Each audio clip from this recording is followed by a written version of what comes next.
Bueno, la autopsia psicológica es la caracterización retrospectiva e indirecta de una persona que ya falleció y se complementa con la autopsia médico-legal porque durante la investigación criminal muchas veces la autopsia médico-legal no puede concluir la etiología de la muerte, si fue suicida, homicida o accidental, y son los elementos de personalidad, estilo de vida de la persona fallecida los que van a aportarnos la decisión final acerca de las circunstancias de la muerte.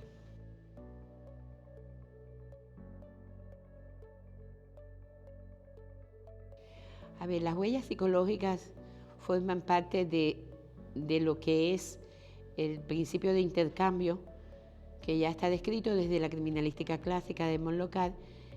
Todo el que entra a la escena del crimen deja algo de sí y se lleva algo de la escena. La víctima deja allí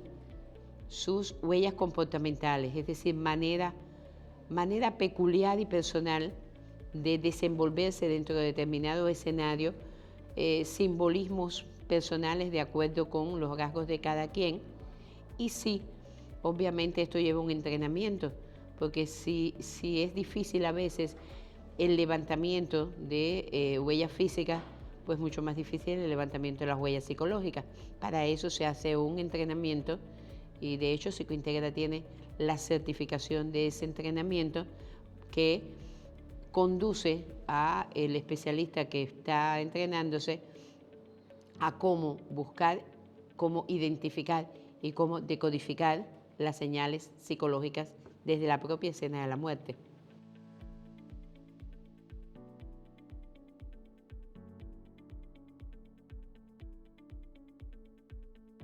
Bueno, si tiene un área sociodemográfica, donde una parte de los elementos, de los ítems que tiene el MAPI, se puede recoger directamente del certificado de función, se puede recoger directamente del expediente, y otra forma parte del trabajo de campo, que es similar a lo que hace el trabajador social cuando está haciendo un trabajo de campo para el área clínico-asistencial. Tiene otra área que es la correspondiente a la personalidad de la víctima, que está diseñada de manera tal que cualquier fuente pueda entender las preguntas. Tiene un área ya psicopatológica que se integra con el examen psiquiátrico, la discusión a nivel nosográfico y la identificación de señales presuicidas en el caso en el cual se esté planteando como una de las hipótesis el suicidio.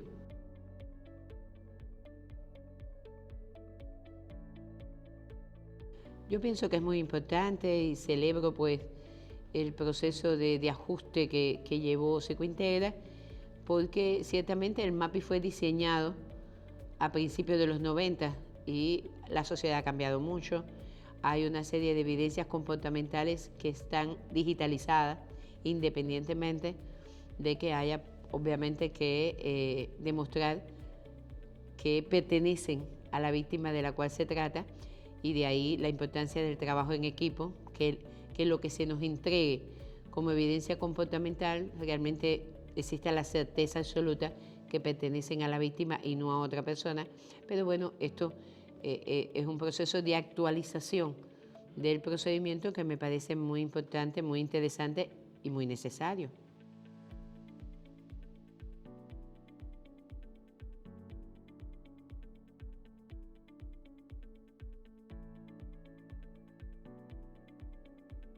Sí, yo pienso que en algunos casos es incluso imprescindible. Obviamente, cuando hablamos de muertes violentas, lo primero que tenemos que revisar es la autopsia médico-legal. Pero a veces la autopsia médico-legal no da todos los elementos. Incluso en los casos de accidentes de tránsito, lo primero que hay que descartar es si existió una concausa que motivó el accidente, como puede haber sido un infarto, un accidente vascular encefálico, que el individuo condujera bajo los efectos de alguna sustancia, y por supuesto el examen toxicológico es imprescindible. Pero si todo eso resultara negativo, habría que ver, bueno, la víctima realmente se colisionó, por poner un ejemplo,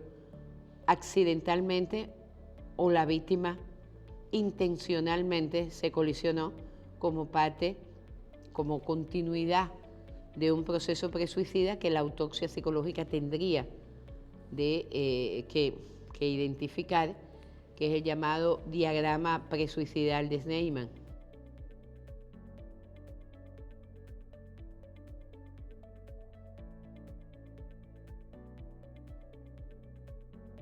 Unidad de análisis de muertes violentas como tal, las que conozco,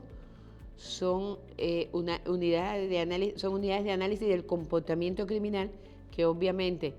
tienen también que analizar el comportamiento de la víctima, como la unidad de análisis del comportamiento criminal de Córdoba en Argentina,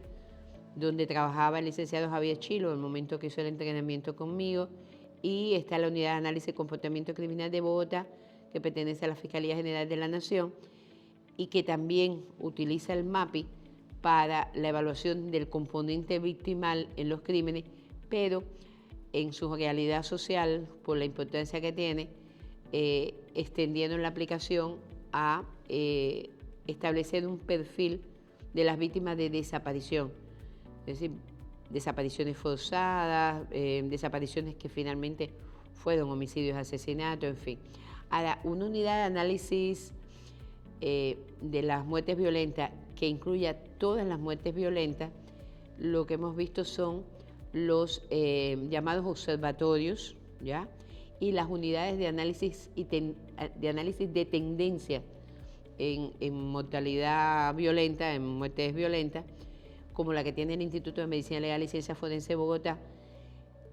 pero que persiguen una finalidad más estadística en cuanto a alertas de tendencia por curva, tendencia por regresión logística, pero no profundizan en la individualidad de las víctimas, que sería lo que está proponiendo Psicointegra.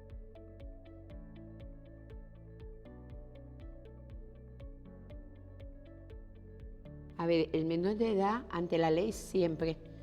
estará indefenso. Yo me refería en la presentación de hoy a la tipificación de un abuso sexual donde posteriormente se comete un crimen, privan de la vida a la víctima, independencia de los términos del código. Si en el caso nuestro, menores de 12 años son siempre considerados en estado de indefensión porque carecen de la posibilidad de entender más allá del tema físico de la indefensión como incapacidad física para resistirse al agresor, carecen de la capacidad de percatarse de que se encuentran en una situación de peligro.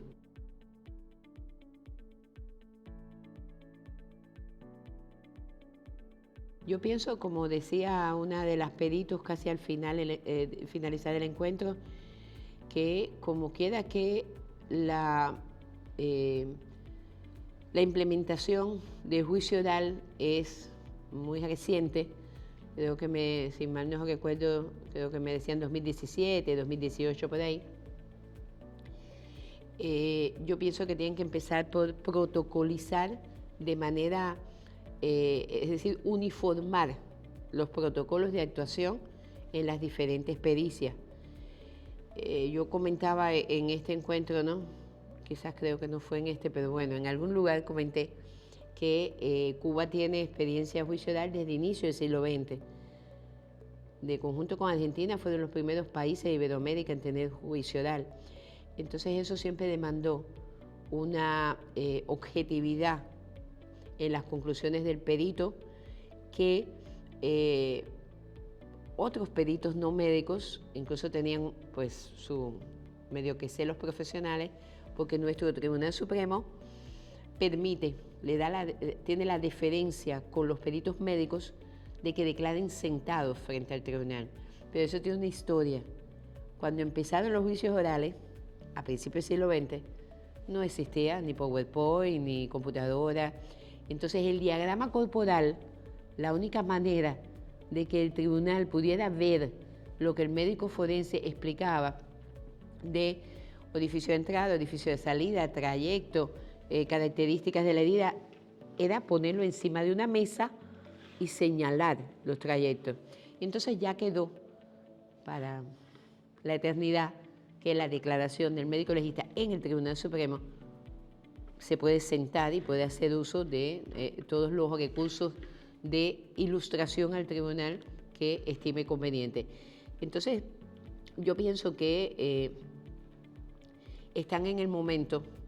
de uniformar los protocolos, y aquí pienso que lo más importante no es si usted es perito oficial o es perito de parte,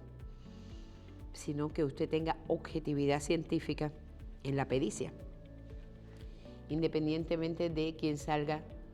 beneficiado o perjudicado, por decirlo de alguna manera, de sus conclusiones, pero que sus conclusiones sean verificables por apego a un protocolo que debe ser diseñado por ustedes mismos, que sea aplicable a su realidad.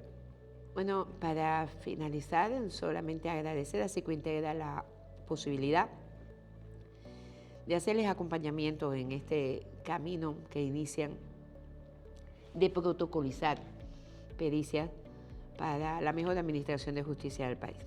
Muchas gracias.